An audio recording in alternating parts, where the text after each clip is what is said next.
नमस्कार, मी सखी गुंडे. मी अभिनेत्री आहे आणि त्याचसोबत मी पत्रकारितेत पदवी संपादन केली आहे. मला लहानपणापासूनच अभिनयाची आवड होती. शाळेत असताना मी अनेक आंतरशालेय आणि राज्यस्तरीय ज्या एकपात्री अभिनय स्पर्धा असतात त्यामध्ये सहभाग घेतला आणि अनेक बक्षीसही मिळवली आहेत.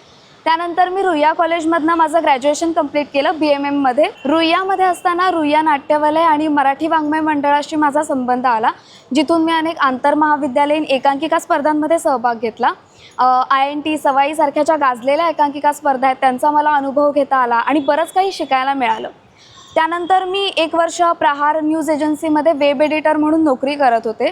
तिथे नोकरी करत असतानाच मला महाराष्ट्र शासनाची जी दुर्मिळ नाटक योजना होती त्यामध्ये सवाई माधवराव यांचा मृत्यू या 5 अंकी नाटकात यशोदाबाईंची भूमिका साकारायला मिळाली.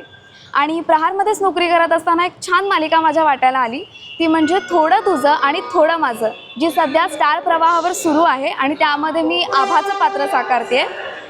अभिनय क्षेत्रात काम करत असताना अर्थातच शूटसाठी किंवा ऑडिशनसाठी वेगवेगळ्या स्टुडिओजना जावं लागतं. अशावेळी प्रवास करावा लागतो. त्यावेळी मी मेट्रोचा वापर करते, कारण मेट्रोचा प्रवास थंड, आल्हाददायक, आरामदायी आणि खिशाला परवडणार आहे.